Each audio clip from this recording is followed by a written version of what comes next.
Communities across Maine are still recovering from those powerful storms last week that caused a lot of damage, especially along our coast. Harpswell was one of the areas hit really hard. The town dock at Potts Point looked like it was ripped off, and several buildings along the water were submerged or dragged into the ocean by the high tide. Good evening, everyone. Thanks for being with us. I'm Sam Rogers. Fishermen across the state are now reporting damage around their wharfs and hoping for a quick response. News Center Maine's Caroline LaCour met with fishermen affected by last Saturday's storm on Bailey Island this morning, as Republican Senator Susan Collins made a trip to the mid-coast with the hopes of sending that urgency down to Washington. While Maine cleans up the aftermath of January storms, it's a hard one to see.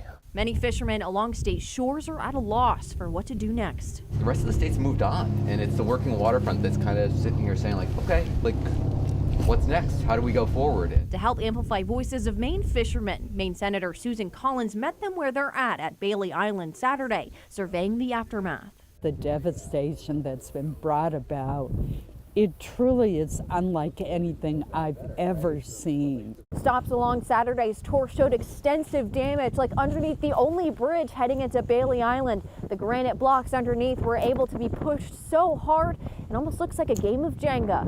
One lobsterman told me that he lost 200 traps.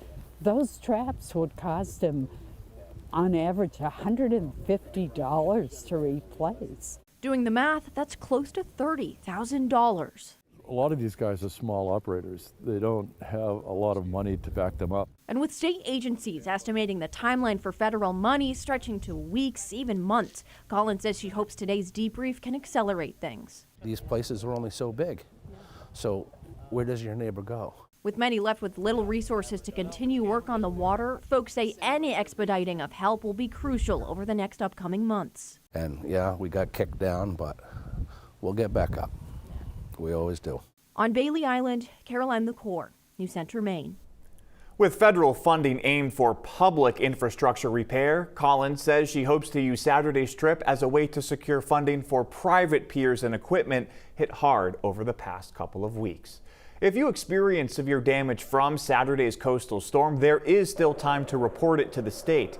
The deadline to report damages from the January 10th storm has passed, but if you were affected by the January 13th storm, you still have until Monday to make your claims. You can fill out the application through the Maine Emergency Management Association, or MEMA, on the Maine government's official website, which is maine.gov.